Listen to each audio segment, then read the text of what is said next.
घना अंधेरा, तेज हवा, दूर कहीं नगाड़ों की हल्की आवाज। मंदिर के प्रांगण में बस एक ही दीपक टिमटिमा रहा था। एक बूढ़ा पुजारी रात के समय अकेला गर्भगृह में दिया जला रहा था। तभी मंदिर के द्वार पर किसी के थके कदमों की आहट हुई।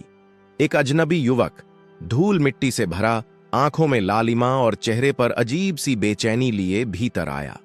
वह सीधे मूर्ति के सामने जाकर घुटनों के बल बैठ गया और कांपती आवाज में बोला, बाबा, मैंने ऐसा कौन सा कर्म कर दिया कि जहां भी जाता हूं वहां मौत ही मौत दिखती है।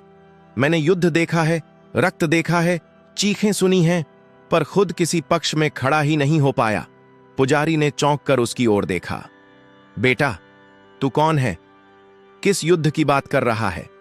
इस धरती पर तो अब कोई महायुद्ध नहीं चल रहा। युवक ने मंद मुस्कान के साथ कहा, युद्ध बहुत पहले हो चुका है बाबा, मगर उसका दृश्य आज भी मेरी आंखों में जिंदा है। मैंने पूरा महाभारत अपने सामने कटते हुए देखा, पर मैं स्वयं एक पल भी नहीं लड़ा। पुजारी के हाथ से आरती की थाली लगभग छूट ही गई। तू कौन है जो कहता है कि उसने महाभारत देखा? तब से अब तक तो युग बदल गए, राजवंश मिट गए, इतिहास किताब बन गया। युवक की आंखों में अनोखा तेज चमका। लोग मुझे अलग अलग नामों से पुकारते हैं बाबा।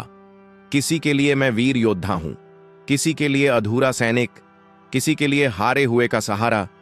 पर आज की रात मैं तुम्हारे लिए बस एक सवाल हूं। अगर तुम्हें पता हो कि तुम्हारी शक्ति पूरी दुनिया का पलड़ा बदल सकती है, तो क्या तुम उसे इस्तेमाल करोगे या धर्म की रक्षा के लिए खुद को ही कुर्बान कर दोगे? पुजारी की जिज्ञासा अब डर में बदलने लगी थी। फिर भी वह बोला, मुझे पूरी कथा सुनाओ बेटा। कौन हो तुम? कौन सा वचन, कौन सा युद्ध, कौन सी कुर्बानी? युवक ने गहरी सांस ली, मंदिर की दीवारों पर टंगा श्याम रंग का झंडा देखा और बोला, ये मेरी नहीं, उस शूरवीर की कहानी है जो 3 बाणों से पूरी पृथ्वी का फैसला कर सकता था, लेकिन उसने अपनी तलवार नहीं, अपना शीश दान कर दिया। यही कथा है उस वीर की, जिसे आज दुनिया खाटू श्याम जी के नाम से जानती है। बहुत समय पहले, जब पांडवों का वनवास समाप्त होने को था और कुरुक्षेत्र पर महायुद्ध के बादल छाने लगे थे, दूर के एक नगरी में एक बालक जन्म लेता है। घटोत्कच और अहिलावती का पुत्र, भीम का नाती। घर में ढोल नगाड़े बजते हैं, आसमान में जैसे देवताओं की मुस्कान तैर जाती है। उसका नाम रखा जाता है बर्बरीक। यह कोई साधारण बालक नहीं था। बचपन से ही उसके हाथों में खिलौनों की जगह लकड़ी का धनुष बाण रहता। थोड़ी उम्र बढ़ी तो मां और गुरुओं ने युद्ध कला सिखाई। तलवार, गदा, धनुष, सब में अद्भुत निपुण। बर्बरीक की आंखों से ज्यादा तेज उसकी प्रतिबद्धता थी। उसने मां से वचन लिया, मां, जहां भी युद्ध होगा मैं हमेशा कमजोर पक्ष का साथ दूंगा, चाहे वो कोई भी हो। इसी बीच उसने घोर तपस्या की। महीनों तक जंगलों में एक ही पैर पर खड़े होकर साधना की, देवियों और शिव की आराधना की। उसकी भक्ति से प्रसन्न होकर भगवती दुर्गा और भगवान शिव प्रकट हुए और उसे 3 अद्भुत बाण तथा दिव्य धनुष प्रदान किया। इन 3 बाणों की शक्ति थी। पहला बाण जिस पर भी निशान लगा दे। मां मोरवी ने उसकी आंखों में झांक कर केवल एक बात दोहराई, याद रखना बेटा, शक्ति जितनी बड़ी हो, जिम्मेदारी उतनी ही भारी होती है। जहां भी लड़ना, अन्याय के खिलाफ और कमजोर के लिए लड़ना। यही वचन आगे चलकर उसके भाग्य की सबसे बड़ी परीक्षा बन गया। युवक मंदिर में बैठे बैठे पुजारी को यह सब सुनाता है। पुजारी मंत्र मुग्ध होकर पूछता है, फिर क्या हुआ बेटा? महाभारत का युद्ध शुरू हुआ? युवक की आंखों में दूर दूर तक फैला धूल भरा मैदान झलकने लगा। हां बाबा, युद्ध शुरू होने से ठीक पहले। कहानी आगे बढ़ाने से पहले एक बात साफ साफ समझ लीजिए। यह कथा एक आध्यात्मिक और प्रेरणादायक कल्पित प्रस्तुति है जो प्राचीन शास्त्रों, लोक कथाओं और जनमान्यताओं से प्रेरित है। इसका उद्देश्य किसी भी धर्म, संप्रदाय या आस्था को ठेस पहुंचाना नहीं है और न ही यह किसी धार्मिक ग्रंथ का स्थान लेती है। अगर आपको ऐसी सोलफुल कहानियां और आध्यात्मिक कथाएं सुनना अच्छा लगता है तो वीडियो को लाइक कीजिए, शेयर कीजिए और चैनल द पवन कहानी को सब्सक्राइब कीजिए। आपके छोटे से समर्थन से ही ऐसे और भी भावपूर्ण वीडियोस आपके लिए लाए जा सकते हैं। अब वापस चलते हैं उस क्षण की ओर जब एक युवा योद्धा 3 बाण और एक वचन लेकर कुरुक्षेत्र की ओर चला था। कुरुक्षेत्र के मैदान में दोनों ओर सेनाएं सज चुकी थीं। एक ओर कौरवों की अपार सेना, दूसरी ओर पांडवों की धर्म के लिए लड़ी जाने वाली लड़ाई। उसी समय दूर क्षितिज पर धूल का बादल उठता है, घोड़े की टापों की आवाज, पगडंडी पर चमकते कवच। ये कोई और नहीं, वही बर्बरीक था। 3 दिव्य बाण, अग्नि जैसा धनुष और आंखों में चमकते सपने लेकर वह सोच रहा था, मैं उस पक्ष का साथ दूंगा जो हार रहा होगा, चाहे वो कोई भी हो। युद्ध क्षेत्र की सीमा के पास ही एक साधारण सा ब्राह्मण उसके मार्ग में आ खड़ा हुआ। धवल वस्त्र, हाथ में कमंडल, चेहरे पर रहस्यमयी मुस्कान। ब्राह्मण ने पूछा, वीर, कौन हो तुम? कहां जा रहे हो? बर्बरीक ने विनम्रता से उत्तर दिया, मैं भीम का नाती बर्बरीक हूं। मैंने वचन दिया है कि जहां भी युद्ध होगा मैं कमजोर पक्ष का साथ दूंगा, इसलिए पहले देखूंगा कि किस पक्ष की हार होने वाली है, उसी के लिए लड़ूंगा। ब्राह्मण ने फिर प्रश्न किया, अगर तुम्हारे साथ जुड़ते ही वह हारता हुआ पक्ष जीतने लगे तो क्या करोगे? बर्बरीक ने बिना सोचे जवाब दिया, फिर मैं पक्ष बदल दूंगा प्रभु। मेरा वचन है, मैं हमेशा हारे हुए का सहारा बनूंगा। यहीं कृष्ण के मन में चिंता पैदा होती है, क्योंकि वही ब्राह्मण वास्तव में श्री कृष्ण थे, जो उसकी शक्ति की परीक्षा लेने आए थे। कृष्ण सोचते हैं, अगर यह युद्ध में उतरा तो हर पल हारने वाला पक्ष बदलता रहेगा, कभी पांडव कभी कौरव, और इसका परिणाम होगा एक अंतहीन युद्ध, जहां न धर्म जीतेगा न अधर्म, बस विनाश ही विनाश होगा। कृष्ण उसकी शक्ति परखने के लिए उसे एक पीपल के पेड़ के नीचे ले आए। उन्होंने कहा, वीर, सुना है तुम्हारे 3 बाण अपराजेय हैं। अगर तुम सच में इतने समर्थ हो तो इन बाणों से इस वृक्ष की सारी पत्तियां भेद कर दिखाओ। बर्बरीक मुस्कुराया, आंखें बंद कीं, ईश्वर का ध्यान करके एक ही बाण चढ़ाया। तीर हवा में उठा, पेड़ के चारों ओर घूमने लगा। कुछ ही क्षणों में उसने हर पत्ती पर अदृश्य सा निशान बना दिया। फिर उसने दूसरा बाण छोड़ा। इस बार बाण बिजली की तरह लौटकर हर हर पत्ती को छेदने लगा। कृष्ण ने चुपके से एक पत्ता अपने पैर के नीचे छुपा लिया था, पर तीर उनके पैर के चारों ओर घूमने लगा, जैसे वहां भी कुछ ढूंढ रहा हो। बर्बरीक ने शांत स्वर में कहा, ब्राह्मण देव, अगर आप अपना पैर नहीं हटाएंगे तो ये तीर आपके पैर को भी वेध देगा, क्योंकि इसका लक्ष्य किसी भी पत्ती को छोड़ना नहीं है। यह सुनकर कृष्ण भीतर तक हिल गए।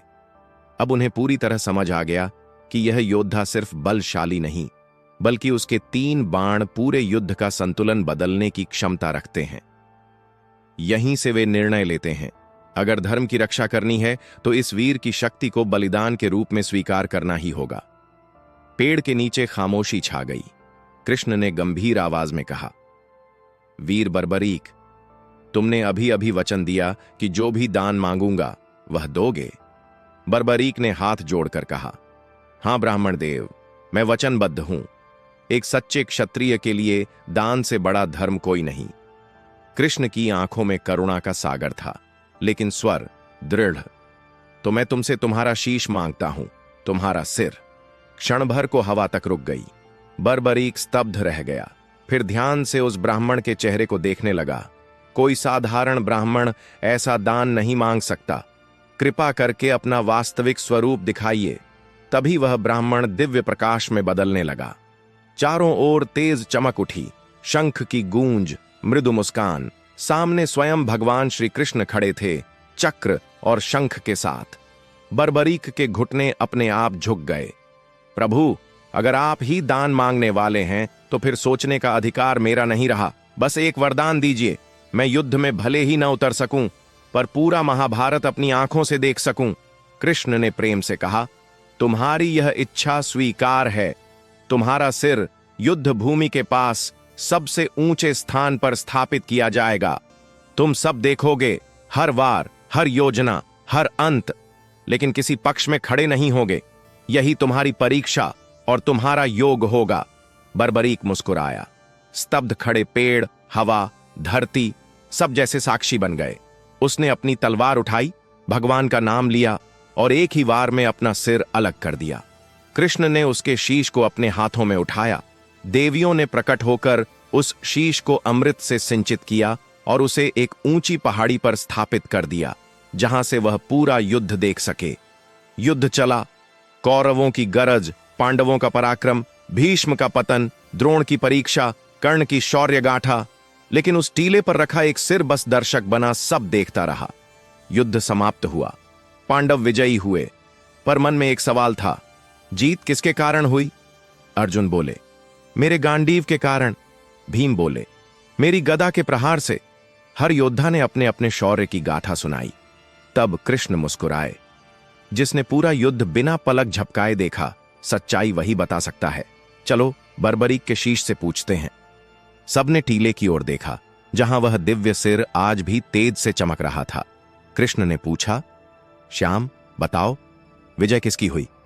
बर्बरीक का सिर शांत स्वर में बोला, प्रभु, मैंने किसी को भी युद्ध में अकेला विजेता नहीं देखा। जहां भी दृष्टि गई, वहीं आपके सुदर्शन चक्र को देखा, आपकी लीला को देखा। सच यह है कि महाभारत में विजय केवल आपकी हुई है, धर्म की, श्री कृष्ण की। कृष्ण प्रसन्न हो उठे। उन्होंने वरदान दिया, हे वीर बर्बरीक, तुम्हारा यह बलिदान व्यर्थ नहीं जाएगा। कलयुग में तुम खाटू श्याम के नाम से पूजे जाओगे, हारे का सहारा बनकर।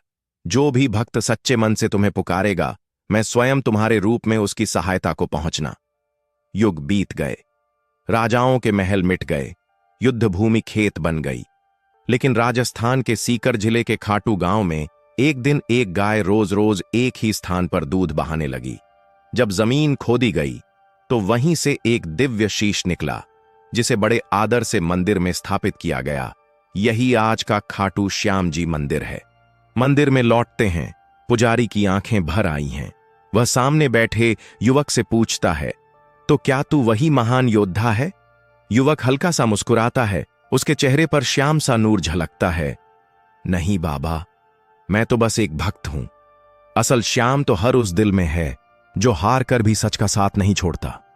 जब कोई इंसान जिंदगी की लड़ाई से टूटकर खाटू की धरती पर आ गिरता है, तब एक आवाज आती है, हारे का सहारा, खाटू श्याम हमारा। वहां कोई और नहीं, वही मौन दर्शक खड़ा होता है, जिसने अपनी शक्ति नहीं, अपना शीश दान कर दिया था। घंटी बजने लगती है, भक्तों की भीड़ जय श्री श्याम का जयकारा लगाती है। पुजारी हाथ जोड़कर कहता है, बाबा श्याम, आज से मेरा दिल भी आपका ही दरबार है। स्क्रीन धीरे धीरे अंधेरे में डूबती है और आखिरी पंक्ति उभरती है, जो सच्चे मन से श्याम को पुकारता है, उसकी सबसे बड़ी हार भी एक दिन उसकी सबसे बड़ी जीत बन जाती है। कहानी यहां खत्म होती है, लेकिन श्याम की कृपा कभी खत्म नहीं होती। कहते हैं, जो भी सच्चे मन से बाबा को पुकारता है, उसके जीवन की किसी न किसी अंधेरी गली में अचानक एक छोटा सा दीपक जल उठता है। कभी वह दीपक टूटे हुए परिवार को फिर से जोड़ देता है, कभी बीमार बच्चे की सांसों में नई जान भर देता है, तो कभी कर्ज और चिंता में डूबे इंसान के लिए एक नया रास्ता खोल देता है। राजस्थान के खाटू धाम में आज भी लाखों लोग सिर्फ एक उम्मीद लेकर पहुंचते हैं, बाबा हम हार गए, अब सहारा सिर्फ आपका है। कोई रोटी के लिए रो रहा होता है, कोई रिश्तों के लिए, कोई अपने बच्चों के लिए। लेकिन जब उनकी आंखें बाबा के दरबार में उस श्याम रूप को देखती हैं, तो दिल के अंदर से खुद ब खुद एक आवाज उठती है, जो भी होगा अब बेहतर ही होगा। क्योंकि अब मामला श्याम के हवाले है, इसीलिए तो खाटू श्याम जी को हारे का सहारा कहा जाता है। जब दुनिया पीठ फेर लेती है, जब अपने भी पराये लगने लगते हैं, तब एक नाम ऐसा है जो टूटी हुई आत्मा को भी संभाल लेता है, श्याम। बस इतना नाम लेते ही जैसे किसी ने कंधे पर हाथ रखकर कह दिया हो, डर मत, मैं हूं ना। अगर इस कहानी ने आपके दिल को छुआ हो, आपकी आंखों में जरा सी भी नमी लाई हो, तो इसे यहीं तक अपने तक मत रखिए। इसे अपने दोस्तों, परिवार और हर उस इंसान तक पहुंचाइए जो इस समय अंदर से टूटा हुआ है। हो सकता है आपके शेयर की हुई यही कहानी उसके लिए हिम्मत का पहला कदम बन जाए। और अगर ऐसी ही दिल को छू लेने वाली आध्यात्मिक और प्रेरणादायक कहानियां आप आगे भी सुनना चाहते हैं, तो चैनल द पावन कहानी को जरूर सब्सक्राइब कीजिए। वीडियो को लाइक और कमेंट करके हमें बताइए कि अगली बार आप किस विषय पर कथा सुनना चाहेंगे। आपका एक एक सपोर्ट हमारे लिए आशीर्वाद की तरह है, जो हमें और भी बेहतर कहानियां बनाने की शक्ति देता है। चलते चलते बस इतना ही, जो भी ये शब्द सुन रहा है, जहां भी हो, जितना भी टूटा हुआ हो, बाबा खाटू श्याम आप पर अपनी कृपा की छांव बनाए रखें। आपके दुख को सुख में, हार को जीत में और आंसुओं को मुस्कान में बदल दें। जय श्री श्याम।